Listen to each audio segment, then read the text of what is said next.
Hello everyone, कैसे हैं आप सब। होपफुली सब अच्छे होंगे। आप लोगों की पढ़ाई बहुत ही अच्छी चल रही होगी। जैसे कि हम लोगों ने अपना 12th क्लास का सिलेबस स्टार्ट कर दिया है। चैप्टर नंबर 1 कंप्लीट हो चुका है। Nature and significance of management हो चुका है। किसी ने ना देखा हो तो डिस्क्रिप्शन बॉक्स में लिंक मिल जाएगा, वहाँ से जा करके देख सकते हैं। आज जो हम करने वाले हैं उसी चैप्टर के क्या करने वाले हैं, MCQ करने वाले हैं। इससे आपकी रिविजन भी हो जाएगी। रिविजन के साथ साथ एक छोटा सा टेस्ट भी हो जाएगा कि आपको चैप्टर कितना समझ में आया है। इस MCQ में मैंने हर चीज़ कवर करने की कोशिश करी है। आपके लिए केस स्टडी के फॉर्मेट को भी डालने की पूरी कोशिश करी है। तो इस वीडियो को एंड तक देखना और अपने मार्क्स आउट ऑफ 20 मेरे साथ जरूर शेयर करना कि आपको 20 में से कितने मार्क्स मिलते हैं, मुझे जरूर बताना। इसलिए वीडियो को एंड तक देखना, बहुत मजा आने वाला है। Let's get started. देख लेते हैं क्वेश्चन नंबर 1 हमारा क्या कह रहा है। Name the process of working with and through others to effectively achieve organisational objective by efficiently using limited resources in the changing environment. वो कौन सा प्रोसेस है जिसमें हम दूसरों के साथ काम करते हैं या दूसरों के थ्रू काम करते हैं। किसके लिए काम करते हैं? ऑर्गेनाइजेशनल गोल को इफेक्टिवली अचीव करने के लिए काम करते हैं। और हम इफेक्टिवली अचीव कैसे करते हैं ऑर्गेनाइजेशनल गोल को? By using efficiently limited resources. अपने लिमिटेड रिसोर्सेज को एफिशिएंटली यूज करके किसमें? चेंजिंग एनवायरनमेंट में। तो ये सारे जो हमारे फीचर्स दे रखे हैं, ये किसके फीचर्स हैं? हम मिलजुल कर काम करते हैं, ऑर्गेनाइजेशनल गोल को इफेक्टिवली एंड एफिशिएंटली अचीव करते हैं, लिमिटेड रिसोर्सेज को अच्छे से यूज करके चेंजिंग एनवायरनमेंट में। तो ये किसका प्रोसेस है? किस में होता है ऐसा? क्या कोऑर्डिनेशन में ऐसा होता है, या मैनेजमेंट में ऐसा होता है, या ऑर्गेनाइजिंग में ऐसा होता है, या नन ऑफ द अबव? किस में होता है इसमें? जिस प्रोसेस, कौन सा प्रोसेस है ये जिसमें हम काम करते हैं मिलजुल कर और इफेक्टिवली अचीव करते हैं ऑर्गेनाइजेशनल गोल को? कैसे करते हैं? By efficiently using limited resources को एफिशिएंटली यूटिलाइज करते हैं चेंजिंग एनवायरनमेंट में। तो ये किस में होता है हमारा? जल्दी से जल्दी आंसर दीजिए, फिर मैं आपको अपना फाइनल आंसर बताती हूँ। फिर चेकआउट करिएगा कि आपका आंसर सही है या नहीं है। तो इसका आंसर क्या है हमारा? फर्स्ट का आंसर है बी। हम मैनेजमेंट में करते हैं ये काम। ये प्रोसेस क्या है हमारा? मैनेजमेंट। तो फर्स्ट का हो गया बी। अब सेकंड की बात करते हैं। सेकंड क्वेश्चन क्या कह रहा है? People in the organisation carries out diverse task. लोग ऑर्गेनाइजेशन में बहुत सारे डाइवर्स टास्क परफॉर्म करते हैं, कैरी आउट करते हैं बहुत सारे टास्क को। विद द एम, किस एम के साथ वो अपने टास्क को परफॉर्म करते हैं? To achieve common objective. Common objective को अचीव करने के लिए करते हैं, या फिर अलग अलग ऑब्जेक्टिव, डिफरेंट ऑब्जेक्टिव को अचीव करने के लिए करते हैं, या फिर नन ऑफ द अबव। इन दोनों में से कुछ भी नहीं, कुछ भी अचीव करने के लिए नहीं करते, या फिर बोथ ऑफ द अबव, यानी कि दोनों ही ऑब्जेक्टिव को अचीव करने के लिए करते हैं।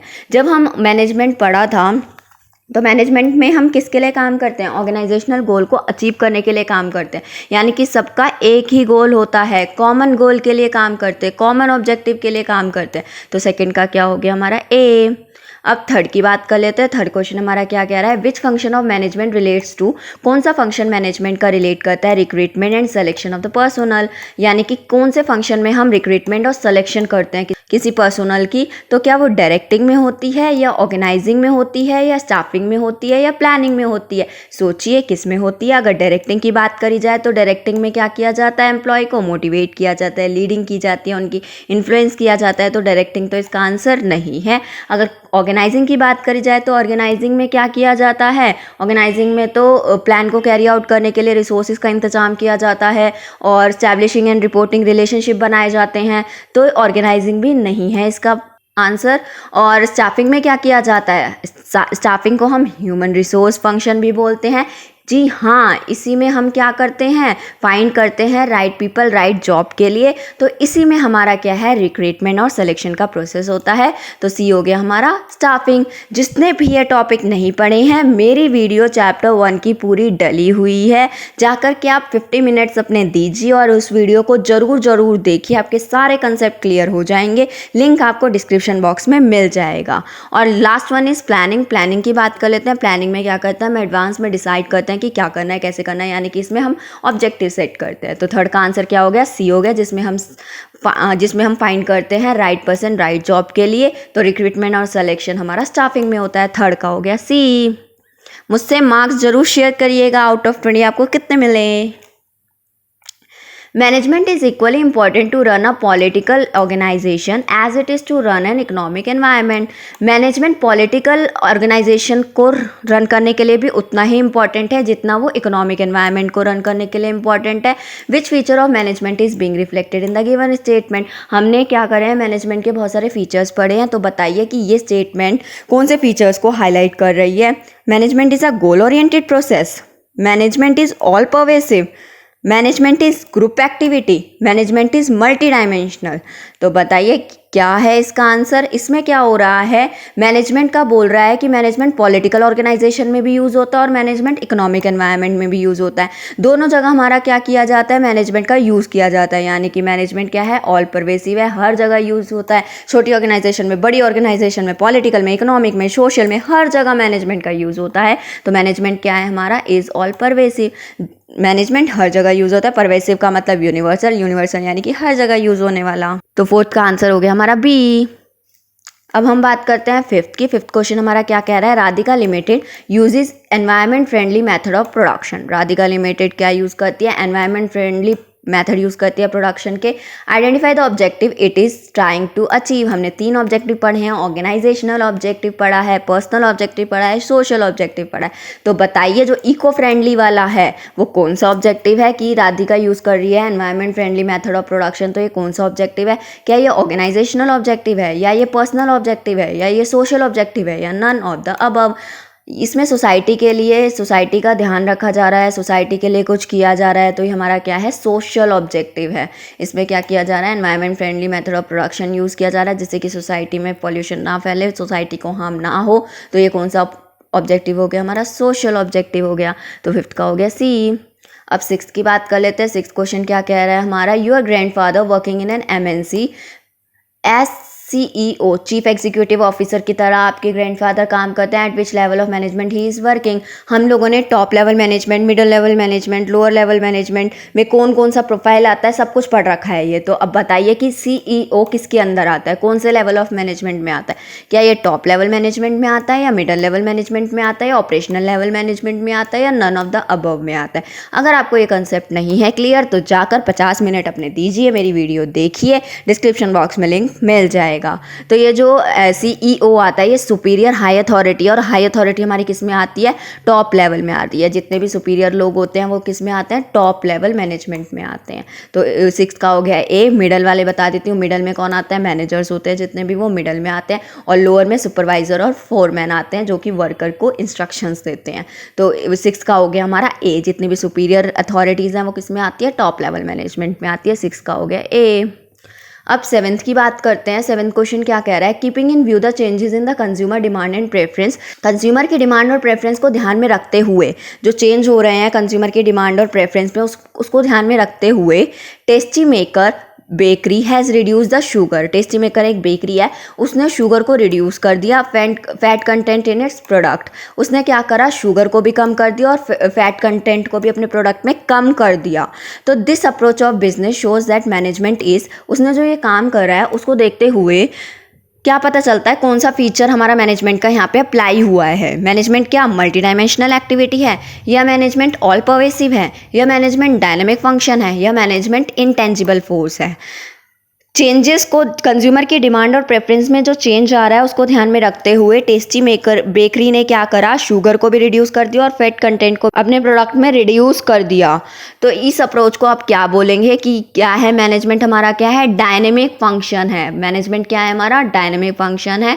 तो इसका आंसर हो गया हमारा सी, क्योंकि डायनेमिक फंक्शन का मतलब क्या होता है कि चेंज कर लेना अपने आप को एनवायरनमेंट के अकॉर्डिंग, सिचुएशन के अकॉर्डिंग अपने मैनेजमेंट को क्या कर लेना, चेंज कर लेना। तो कंज्यूमर के डिमांड एंड प्रेफरेंस में जो चेंज देखा तो बेकरी वालों ने क्या करा, शुगर और फैट कंटेंट अपने प्रोडक्ट में कम कर दिया, यानी कि उन्होंने सिचुएशन और एनवायरनमेंट के अकॉर्डिंग अपने प्रोडक्ट को चेंज करने की कोशिश करी, अपने मैनेजमेंट को चेंज करने की कोशिश करी है। तो ये क्या है, डायनेमिक फंक्शन है। तो सेवेंथ का हो गया हमारा सी। अब 8th की बात करी जाती है। 8th क्वेश्चन क्या कह रहा है हमारा, a manager applies the various theories of management in his unique personalised way. यानी कि एक मैनेजर है जिसको थ्योरीज मैनेजमेंट की सारी थ्योरीज के बारे में पता है, लेकिन वो उसे किस तरीके से यूज़ करता है, अपने यूनिक अलग तरीके से यूज़ करता है, पर्सनलाइज्ड वे में, अपने पर्सनल एक्सपीरियंस से अपने यूनिक तरीके से यूज़ करता है उस थ्योरीज ऑफ मैनेजमेंट को, बहुत सारी थ्योरीज ऑफ मैनेजमेंट को। What aspect of nature of management does this statement indicates, ये स्टेटमेंट क्या इंडिकेट करती है? क्या management is a science, management science है, या मैनेजमेंट आर्ट है, या मैनेजमेंट प्रोफेशन है, या नन ऑफ द। अब अगर देखा जाए कि आपको कुछ चीज़ की नॉलेज है, उसको आप अपने तरीके से यूज़ करते हैं, पर्सनलाइज्ड वे में, यूनिक पर्सनलाइज्ड वे में करते हैं, तो वो हमारा क्या होता है, मैनेजमेंट इज़ अ आर्ट। क्योंकि एक आर्टिस्ट क्या होता है, उसे जिस चीज़ के बारे में थ्योरी होती, जिस चीज़ के बारे में नॉलेज होती है, जिस थ्योरी के बारे में उसे पता होता है, उसे वो अपने तरीके से यूज़ करता है, अपने तरीके से उसे मैनेज करता है। तो मैनेजमेंट क्या है, आर्ट है। 8th का हो गया बी। अब 9th की बात करते हैं। 9th क्वेश्चन क्या कह रहा है हमारा, Jay is working as a marketing manager की तरह काम करता है। जय एक कंपनी में ही has been given the task of selling 1 lakh unit of a product at the cost of ₹100 per unit within 20 days। उसे टास्क दिया गया कि उसे 1 लाख यूनिट सोल्ड करनी है, product 1 lakh unit product sold करने हैं।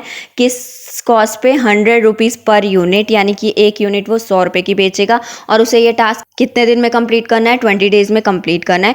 ही is able to sell all the unit within the stipulated time. अब क्या हुआ कि जय ने क्या करा, सारे के सारी यूनिट सेल कर दी 20 दिन के अंदर अंदर, but had to sell last 1000 unit, जो लास्ट की 1000 यूनिट्स हैं वो उसने 20% डिस्काउंट में सेल करी in order to complete the target को कंप्लीट करने के लिए, 20 दिन में टारगेट को अचीव करने के लिए उसने क्या करा, लास्ट में डिस्काउंट देना स्टार्ट कर दिया 20% का। In such a situation he will be consider to be, इस सिचुएशन में क्या वो इफेक्टिव मैनेजर माना जाएगा, या एफिशिएंट मैनेजर माना जाएगा, या बोथ ऑफ द अबव माना जाएगा, या नन ऑफ द अबव माना जाएगा? सोचिए और मुझे बताइए।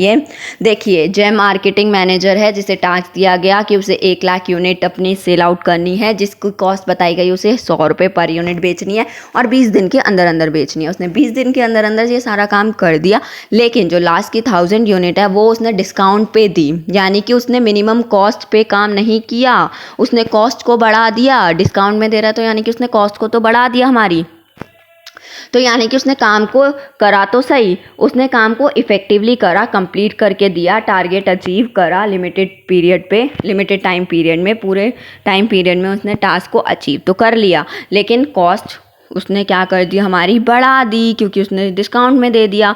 तो वो इफ़ेक्टिव तो हुआ, ठीक है, इफ़ेक्टिव तो हुआ, लेकिन एफिशिएंट नहीं हुआ। तो क्या हो गया ये हमारा जय, इफ़ेक्टिव मैनेजर हो गया, क्योंकि इसने टास्क कंप्लीट करा है किसके साथ, मिनिमम कॉस्ट के साथ नहीं करा, सिर्फ इसने टास्क कंप्लीट कर रहा है अपने टाइम पीरियड पे, लेकिन कॉस्ट इसने हमारी बढ़ा दी। अगर ये कॉस्ट भी नहीं बढ़ाता, लिमिटेड कॉस्ट के साथ करके दे देता, तो ये इफ़ेक्टिव मैनेजर भी होता और एफिशिएंट भी होता, लेकिन इसने कॉस्ट बढ़ा दी, तो ये सिर्फ क्या कहलाया जाएगा, इफ़ेक्टिव मैनेजर। 9th का ए। अब 10th की बात करते हैं। 10th क्या है हमारा, at which level of management are the manager responsible for maintaining the quality, output and safety standard. कौन से लेवल ऑफ मैनेजमेंट में हमारा मैनेजर रिस्पॉन्सिबल होता है कि वो मेंटेन करे क्वालिटी, आउटपुट और सेफ्टी स्टैंडर्ड? क्या टॉप लेवल मैनेजर का काम है कि वो देखे कि जो आउटपुट निकल रहा है वो क्वालिटी उसकी कैसी है, आउटपुट सेफ्टी स्टैंडर्ड के साथ चल रहा है नहीं चल रहा, उसकी क्वालिटी मेंटेन हो रही है कि नहीं हो रही? क्या टॉप मैनेजमेंट देखेगा ये, या फिर मिडल मैनेजमेंट देखेगा, या फिर ऑपरेशनल लेवल मैनेजमेंट देखेगा, या नन ऑफ द अबव? ये काम किसका है हमारा, सुपरवाइजर और फोरमैन का या क्लर्क का है। यानी कि जो लोअर लेवल मैनेजमेंट है वो देखती है कि जो हमारा आउटपुट निकल रहा है उसकी क्वालिटी अच्छी होनी चाहिए, सेफ्टी स्टैंडर्ड के साथ निकलना चाहिए। तो इसका आंसर हमारा क्या हो गया, ऑपरेशनल लेवल मैनेजमेंट, जिसे हम सुपरवाइजरी लेवल मैनेजमेंट भी बोलते हैं और लोअर लेवल मैनेजमेंट भी बोलते हैं। तो 10th का हो गया सी। इसके सारे फंक्शंस कर लेना, बहुत इंपॉर्टेंट है, क्वेश्चंस आएंगे ही आएंगे, ये लगा लो। टॉप लेवल के, मिडल लेवल के और सुपरवाइजरी लेवल के फंक्शंस के क्वेश्चंस आपके बनते ही बनते हैं केस स्टडी की फॉर्म में। तो इस टॉपिक को बहुत अच्छे से कर लेना। ना समझ आ रहा हो तो डिस्क्रिप्शन बॉक्स में लिंक है, वहाँ से जा कर के समझ लेना, बहुत अच्छे से समझाया हुआ है। Which of the following is not an organisational objective of management? Organisational objective of management हमने पढ़ा है, जिसमें हमने सर्वाइवल, ग्रोथ और प्रॉफिट के बारे में पढ़ा है। अब इसने क्या कर दिया, क्वेश्चन में ट्विस्ट डाल दिया कि इसमें से कौन सा हमारा ऑर्गेनाइजेशनल ऑब्जेक्टिव मैनेजमेंट का नहीं है। Earning sufficient profit to cover risk of the business, यानी कि मैं प्रॉफिट अर्न कर रही हूँ जिससे कि मेरा रिस्क कवर हो रहा है। या earning revenue to cover cost, कि मैं क्या कर रही हूँ, रेवेन्यू अर्न कर रही हूँ जिससे मेरी कॉस्ट कवर हो रही है। या फिर providing free education to their employees children, employees के चिल्ड्रन को मैं फ्री एजुकेशन प्रोवाइड कर रही हूँ। या increase in the prospectus of business in the long run, यानी कि मैं लॉन्ग रन बिजनेस को लॉन्ग रन ग्रोथ करने की कोशिश कर रही हूँ। तो इसमें से कौन सा ऑर्गेनाइजेशनल ऑब्जेक्टिव नहीं है। अगर मैं सफिशिएंट प्रॉफिट है मेरे पास जिससे रिस्क भी कवर हो रहा है, ये तो ऑर्गेनाइजेशनल ऑब्जेक्टिव होता है। अगर रेवेन्यू अर्न कर रही हूँ जिससे कॉस्ट कवर हो रही है, ये भी हमारा ऑर्गेनाइजेशनल ऑब्जेक्टिव है। और लॉन्ग रन के लिए मैं टिकना चाहती हूँ मार्केट में, तो वो भी हमारा ऑर्गेनाइजेशनल ऑब्जेक्टिव है। लेकिन मैं अपने एम्प्लॉयज़ को फ्री एजुकेशन दे रही हूँ, तो ये मैं सोसाइटी के लिए सोशल काम कर रही हूँ, सोशल ऑब्जेक्टिव है ये मेरा। तो 11th का क्या हो गया, सी। अब 12th की बात कर लेते हैं। 12th क्वेश्चन क्या कह रहा है, identify the process that provide the requisite amount, quality, timing and sequence of efforts which ensure that planned objective are achieved with a minimum of conflict, यानी कि वो कौन सा प्रोसेस है जो हमें सही क्वालिटी, सही टाइम, सही सीक्वेंस, सही एफर्ट्स प्रोवाइड करता है जिससे कि क्या होते हैं, प्लान्ड ऑब्जेक्टिव अचीव हो जाते हैं मिनिमम कॉन्फ्लिक्ट के साथ, यानी कि बिना किसी लड़ाई झगड़े के या कम लड़ाई झगड़े के साथ मैं प्लान्ड ऑब्जेक्टिव को अचीव कर लेती हूँ। वो कौन सा प्रोसेस कहलाता है हमारा, कोऑर्डिनेशन या प्लानिंग या मैनेजमेंट या फिर ऑर्गेनाइजेशन। अगर कॉन्फ्लिक्ट हटाना है तो कॉन्फ्लिक्ट हटाने के लिए हम किसकी बात करते हैं कि सबके बीच में क्या होना चाहिए, कोऑर्डिनेशन होना चाहिए, बिना लड़ाई झगड़े के काम होना चाहिए, यानी कि कोऑर्डिनेशन अच्छा होना चाहिए। तो 12th का क्या हो गया हमारा, ए। कॉन्फ्लिक्ट वर्ड देखते ही आपको पता चल जाना चाहिए कौन सा प्रोसेस है, कोऑर्डिनेशन। तो 12th का हो गया ए। अब 13th क्वेश्चन की बात कर लेते हैं। Identify the feature of coordination being highlighted in the given statement. आपको एक स्टेटमेंट दी गई है, आप बताना कौन सा फीचर है कोऑर्डिनेशन का। Coordination is not a one time function, coordination one time function नहीं है। It began at the planning stage, planning stage पे ये स्टार्ट होता है और कंटिन्यू टिल कंट्रोलिंग, और कंट्रोलिंग तक ये चलता रहता है। ठीक है, तो ये क्या ऑल परवेसिव फंक्शन है कोऑर्डिनेशन, या कोऑर्डिनेशन कंटिन्यूस प्रोसेस है, या एंश्योर्स यूनिटी ऑफ एक्शन है, या नन ऑफ द अबव है। कोऑर्डिनेशन क्या है, चलता रहता है, चलता रहता है। यहाँ पे बात करी गई है कि वो प्लानिंग से स्टार्ट होता है और कोऑर्डिनेशन तक चलता रहता है और उसके बाद भी चलता रहता है, फिर से प्लानिंग से स्टार्ट हो जाता है। तो कोऑर्डिनेशन क्या है हमारा, कंटिन्यूअस प्रोसेस है। ये फीचर्स की यहाँ, इस फीचर की यहाँ पे बात की गई है। तो 13 का क्या हो गया, बी। अब 14th क्वेश्चन की बात करते हैं। 14th क्वेश्चन क्या कह रहा है, a business need to add to its prospects in the long run. एक बिजनेस को अपने प्रोस्पेक्ट्स में लॉन्ग रन में कुछ ना कुछ ऐड करते रहना चाहिए। Identify the organisational objective highlight by this, यानी कि इस ऑर्गेनाइजेशनल ऑब्जेक्टिव आइडेंटिफाई करना है कौन सा ऑर्गेनाइजेशनल ऑब्जेक्टिव यहाँ पे हाईलाइट हो रहा है, सर्वाइवल, प्रॉफिट, ग्रोथ या नन ऑफ द अबव। यानी कि आपको ऐड करना है इसके प्रोस्पेक्टस में, लॉन्ग रन की बात करी गई है, तो ये ऑब्वियस है किसकी बात कर रहा है, ग्रोथ की। तो 14th का हो गया सी, कि हमारी क्या होनी चाहिए, ग्रोथ होती रहनी चाहिए। और ग्रोथ कब होगी, जब मैं अपने प्रोस्पेक्टस यानी कि जो मैं अभी काम कर रही हूँ उसमें कुछ ना कुछ ऐड करती चली जाऊँगी, तो वो हमारी क्या होती है, ग्रोथ होती है। तो 14th का है सी। अब 15th की बात कर लेते हैं। कोऑर्डिनेशन क्या है मैनेजमेंट के लिए, एक ऑब्जेक्टिव ऑफ मैनेजमेंट है, या फिर एसेंस ऑफ मैनेजमेंट है, या मैनेजमेंट का फंक्शन है, या सोशल ऑब्जेक्टिव ऑफ मैनेजमेंट है। तो कोऑर्डिनेशन क्या करता है, एक फोर्स है जो बाइंड करता है सारे फंक्शंस को हमारे मैनेजमेंट के। तो ये क्या है हमारा, एसेंस ऑफ द मैनेजमेंट है। Coordination is the essence of the management. तो 15 का हो गया बी। अब 16 की बात कर लेते हैं। Tarang enterprises limited is planning to increase it sale by 30%। उन्होंने प्लान करा है वो अपनी सेल्स को इंक्रीज करेंगे 30% से इन द नेक्स्ट क्वार्टर में। Identify the feature of management, यहाँ पे आपको आइडेंटिफाई करना है feature of management being highlighted in the given statement. कौन सा फीचर मैनेजमेंट का यहाँ हाईलाइट हो रहा है, मैनेजमेंट एक गोल ओरिएंटेड प्रोसेस है, या मैनेजमेंट एक कंटिन्यूअस प्रोसेस है, या मैनेजमेंट एक all pervasive, management is all pervasive, या ऑल ऑफ द अबव। तो बताइए कौन सा फीचर यहाँ पे हाईलाइट हो रहा है। प्लान करा गया है कि सेल को इंक्रीज कर देंगे 30% से, यानी कि टारगेट सेट किया गया है, टारगेट सेट किया गया है, तो यानी कि कौन सा फीचर है हमारा, गोल सेट किया गया है, गोल सेट किया गया है, तो यानी कि कौन सा फीचर है हमारा, management is a goal oriented process. तो यानी कि 16 का हो गया ए। अब 17th की बात करी जाती है। Management translates the work to be carried out in term of goal to be achieved and assign the means to achieve it. The statement relates to, आप लोगों ने पढ़ा है मैनेजमेंट क्या है, मल्टी डायमेंशनल है। मल्टी डायमेंशनल में आपने 3 पढ़े हैं, management of people, management of operation, management of work. ठीक है, तो आप बताइए कि ये जो लाइन है, ये लाइन किस चीज़ को हाईलाइट कर रही है, कौन से मल्टी डायमेंशनल के फीचर को हाईलाइट कर रही है। कि इसमें बोल रहे हैं translate the work to be carried out in term, हम क्या करते हैं, जो काम करते करते हैं उसको ट्रांसलेट कर देते हैं कि हम गोल अचीव करने में ट्रांसलेट कर देते हैं और फिर हम उस गोल को अचीव करने के लिए जुट जाते हैं, assign the mean to achieve it. तो यानी कि ये क्या हाईलाइट कर रही है, मैनेजमेंट ऑफ वर्क। यहाँ पे हम क्या करते हैं, मैनेजमेंट करते हैं किसका, वर्क का, ना ऑपरेशन का ना पीपल का। यहाँ पे क्योंकि हम ट्रांसलेट कर रहे हैं work to be carried out in term of goal, हम यहाँ पे काम करते हैं किसकी फॉर्म में, गोल को अचीव करने के लिए काम करते हैं और असाइन करते हैं मीन्स टू अचीव इट। जितना भी काम करते हैं किसके लिए करते हैं, गोल को अचीव करने के लिए। तो ये क्या है, मैं यहाँ पे काम को मैनेजमेंट करती हूँ, मैनेजमेंट ऑफ वर्क करती हूँ, यानी कि क्या काम करूँ, कैसे करूँ, क्या ना करूँ।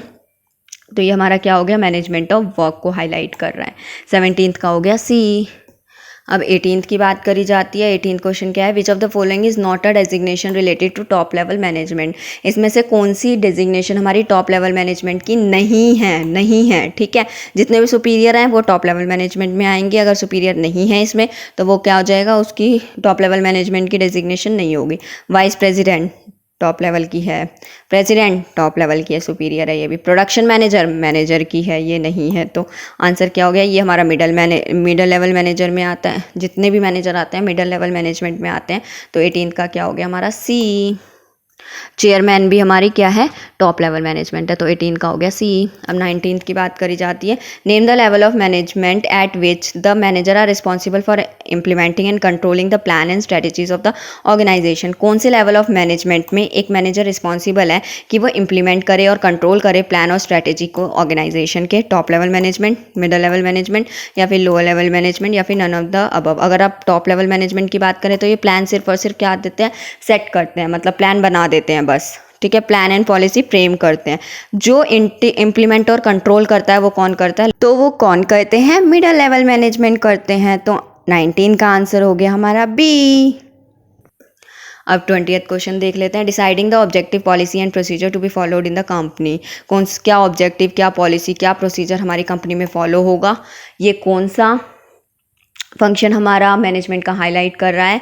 ऑर्गेनाइजिंग, प्लानिंग, स्टाफिंग या डायरेक्टिंग, कौन सा फंक्शन है ये बताइए। ऑर्गेनाइजिंग में ऐसा नहीं होता। ऑर्गेनाइजिंग में तो आपको पता है रिलेशनशिप, रिपोर्टिंग रिलेशनशिप बनाए जाते हैं और कितने रिसोर्सेज चाहिए प्लान के लिए वो बताए जाते हैं। और स्टाफिंग तो ह्यूमन रिसोर्स प्लानिंग है, ह्यूमन रिसोर्स फंक्शन है। इसमें तो राइट पर्सन ढूंढा जाता है राइट जॉब के लिए। डायरेक्टिंग में लीडिंग और इन्फ्लुएंसिंग और मोटिवेट किया जाता है पीपल को। तो प्लानिंग में क्या होता है, ऑब्जेक्टिव सेट होता है। आप लोगों को बताया गया है कि ऑब्जेक्टिव जो सेट होता है, टारगेट जो सेट होता है वो किस में होता है, हमारा प्लानिंग में होता है। तो 20th का क्या हो गया, बी। आज के लिए बस इतना ही। नेक्स्ट वीडियो में मिलते हैं, तब तक के लिए थैंक यू।